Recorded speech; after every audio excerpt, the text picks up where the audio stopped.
What's going on, guys? Greg from ECD Eyes, and welcome to week 14 of the ECD Pick'em show. Let's start out with the giveaways. So we're going to spin the wheel to see what we're going to give away. If you remember correctly, grand prize got given away last week, Hopkins helmet.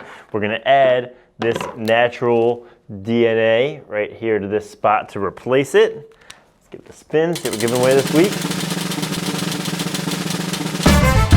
Ooh, MJ15 mesh kit. So that will be the winner for this week. All you have to do is enter the link in the description. You can enter for the full season prizes or just this week, and we have a prize every single week. Now for a little unboxing, got a couple things to show you guys. Number one is a crazy DNA diamond from my buddy Smitty at Mueller Corp. They did some sort of a gel coating to the top half where it's clear ECD blue, and then the bottom half is chrome ECD blue. I don't even want to play with this. This is so cool. So I'm not sure if we should just make it as a display head for the office or let a pro play with this summer.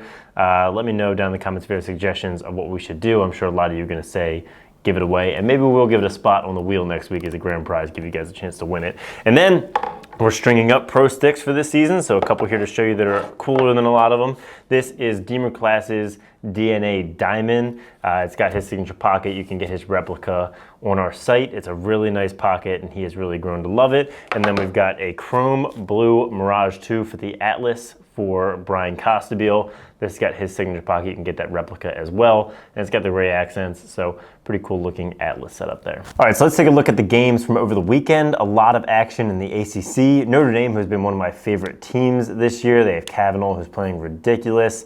They unfortunately lost 2 games in a row, an overtime thriller to Duke, and they lost again to UNC on Sunday. So that ACC, it looks like UNC is going to take the #1 seed, but it's been all mixed up between Duke, UVA, Syracuse, who Syracuse also beat UVA this weekend, which was technically an upset because Syracuse has lost a number of games in a row. So now you're going to get one final game in the ACC, I believe, this weekend before they put together that tournament bracket. Since there's only 5 teams, they're all going to make the ACC tournament, but they have no AQ. So even if you win the ACC championship, you're still not guaranteed a bid to the big show. But honestly, you're probably going to get one. They'll probably pick another at-large out of the ACC just because those teams are so good. Another game that surprised me was also an upset was the Navy-Army game. Classic game. It looked really awesome. Unfortunately, they wouldn't let me go shoot highlights, so I would have had them for you guys, but couldn't. Navy ended up winning this game, and it wasn't so much of an upset. Early in the season, Army looked ridiculous when they went up and beat Q's, and Navy started that season a little soft, but has come on strong and beaten Loyola and Army in consecutive weeks. Finally, we had Maryland versus Hopkins, the rematch of the rivalry. Maryland's going to keep possession of the Crab Trophy, but just barely. Hopkins was leading by a good margin, and then Maryland scored 3 times in the last minute 30 to end up winning the game. Logan Wisnauskas with 18 seconds on the clock, left hand step down. He also had a crazy goal where he was basically laying on the ground and pulled it top shelf. So that was a wild game. Again, we're going to see Pat flashing up on the screen the Big Ten playoff picture.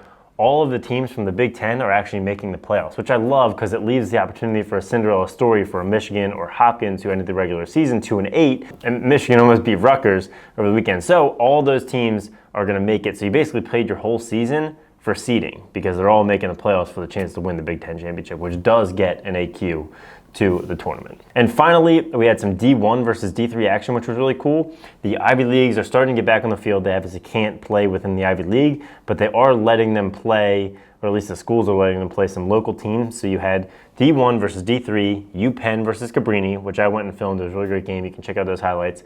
Penn ended up beating them by a good margin, but it was a good game. And then Tufts played Dartmouth, and Tufts actually beat Dartmouth. So there's always a debate, can a really good D3 team beat a D1 team? And it's obviously possible. A lot of times with those top 5 D3 teams, most of the starters had D1 offers or are some of the best players in the country. So really interesting to see some D1 play D3 there. All right, now taking a look at our leaderboard. We have a new leader. After like 7 consecutive weeks of Aiden Turner being the leader, John A. has taken over the top spot. So John, congratulations, nice work. And the giveaway from last week, the Hopkins helmet, goes to one winner, Gino Paisano. Good Italian name there. He got 25 correct, stands alone as the top picker from week 13. Gino, we're going to send you this Hopkins helmet. So let's take a look at the games upcoming for this weekend. Believe it or not, we are winding down the regular season. I know it's sad. It's always exciting when playoffs come around because I love the playoffs, but it also means the season's coming to an end. So like I said, the Big Ten tournament standings and tournament are set. So this weekend, we're going to get the first rounds, the quarterfinals, Ohio State versus Michigan, which you'd love to see a rivalry like that with something on the line. Basically, loser goes home. And then Penn State versus Hopkins. You'll remember Hopkins actually beat Penn State earlier in the season. So you're going to get the first round of the Big Ten tournament, and then you also have the final 2 ACC games, Notre Dame versus 'Cuse.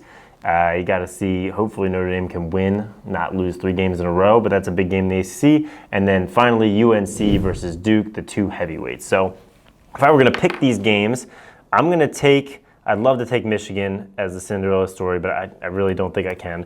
I'm going to take Ohio State, and I got to pick at least one upset. I'm going to take Hopkins here. They were close to Maryland. And then Notre Dame, I'd like to see them win. I'll pick them.